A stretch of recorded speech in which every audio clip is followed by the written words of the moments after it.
Good morning, Hornets, and welcome to today's segment of Beech Grove Student News. I'm Jaden Petty. And I'm Caleb Steele. Today we'll be taking a look at Pep Band, the Children's Museum, and as always, sports. But first, here is Jace with your weekly weather forecast. Good morning, and I hope you all are having a terrific Thursday, Hornets. Today is a cloudy one, as we're starting off with a low of 35 and a high of 43.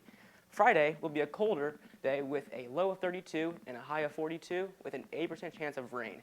Saturday, the rain will transition into snow and sleet, along with a low of 29 and a high of 36.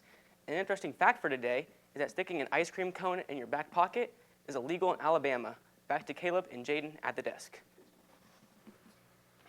Many families went out last weekend. Beech Grove families went out to enjoy a day at the Indianapolis Children's Museum. Alexis Whiteman got more. Last Sunday, plenty of Beech Grove City School members took a family trip to the Indianapolis Children's Museum. The Children's Museum was very generous and provided these orange slips that prevented 4 members each ticket to get in.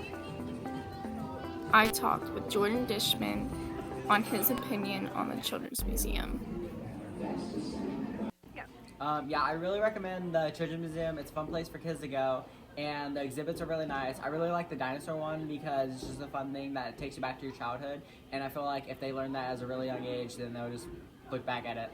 So it's really fun. The exhibits are nice, and they have really good food sometimes. So. The Children's Museum downtown is an amazing way to fit in some family bonding time. There are many levels, including the lower level that has dinosaurs, a train station, and plus an exhibit about NASA. Even if you do not take advantage of this opportunity, there are still plenty of ways to visit the Children's Museum. This has been Alexis Whiteman from Beech Grove Student News. Back to you guys at the desk. Pep Band is in full swing, and Jaden went out to get more on this groovy topic.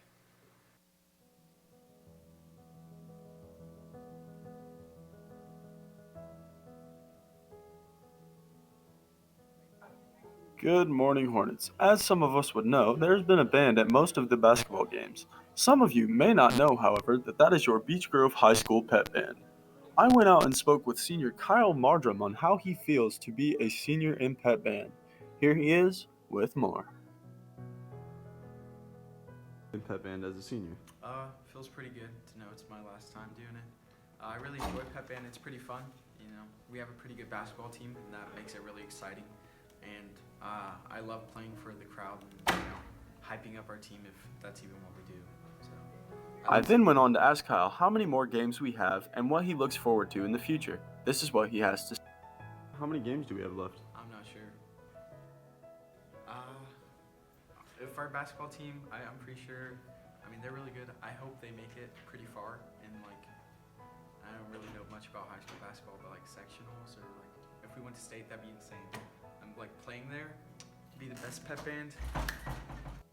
That has been all for me. Thank you all so much for watching. This has been Jaden Petty with Beech Grove Student News. At Beech Grove take or are thinking about taking AP classes as well as the exam. Madison Allen went out and got more on the subject. As we all know, we have AP classes at Beech Grove High School. I talked to Chase to see what he thought about them.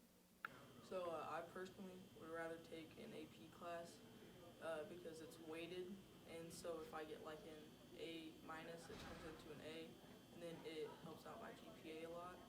And so if I were to take just a basic class and get a B plus, I'm just stuck with that. So that's why I'd rather take an AP class. I also talked to Alyssa about how she felt with taking her AP class. AP classes are good. They're different than regular classes because they're advanced placement, and they give you if you have a B in the class, you'll get an A, and they up your grade, and also they boost your GPA, and they're good for college.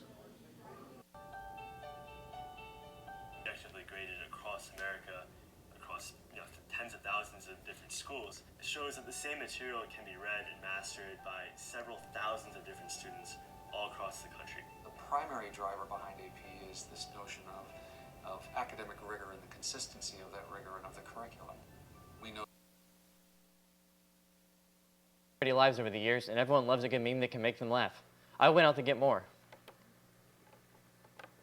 Memes are great. Memes are beautiful. Memes have shaped pop culture as we know it. But when did memes rise to prominence? It's hard to pinpoint an exact date, but historians believe that the rise of memes occurred around 2009. Early memes featured the troll face, Ouija, grumpy cat, condescending Wonka, and the unfunny baby memes. However, over the past decade, memes have evolved into, whatever this is.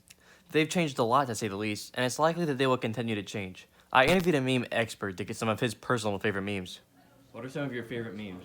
I enjoy Doge memes. They're classic. They come around every so often, and I also enjoy a lot of the surreal memes because just the weird comedy makes it enjoyable to me.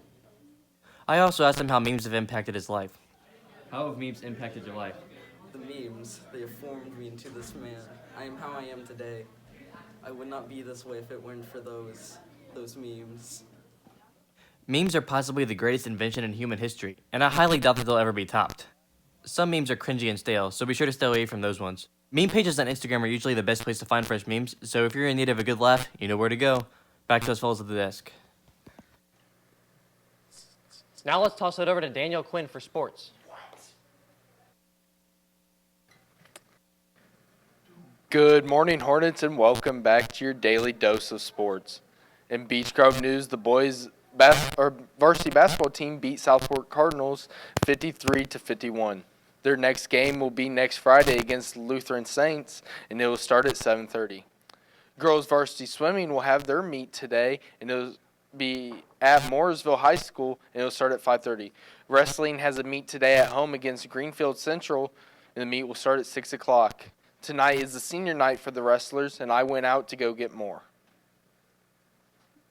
Tonight is the senior night for the wrestling team. I went and got more from Coach Williams.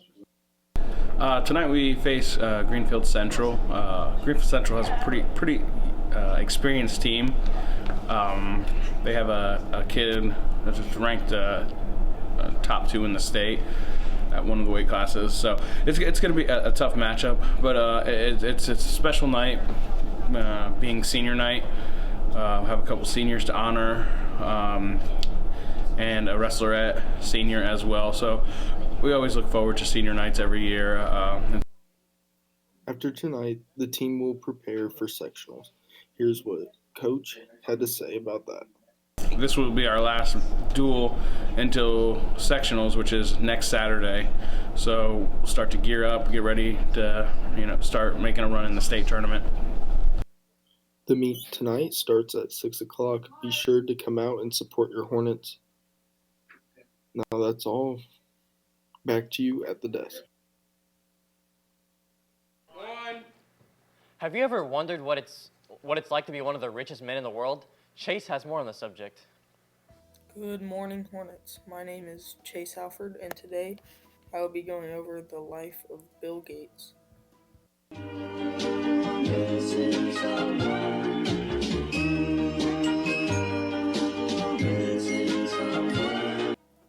Bill Gates is a multi-billionaire who is most popular for his innovative company, Microsoft. Bill was born on October 28, 1955, in Seattle, Washington. He's the son of Bill Gates Sr. and Mary Maxwell Gates, and he grew up with 2 sisters, Christy and Libby Gates. He grew up in an upper-middle-class family, and in 1973 he enrolled into Harvard. Not but 2 years later, Bill dropped out to pursue his company Microsoft, along with his friend and business partner Paul Allen. But in 1983, Paul Allen left the company. The early years of the company were slow, but in 1985, things started to take off. This was the year that their operating system, Windows, was released. Just a year later, in 1986, the company went public.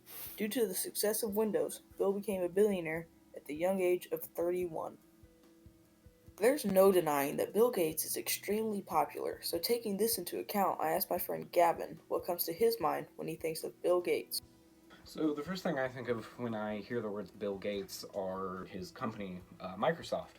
He's a multi-billionaire, and Microsoft, his company, is one of the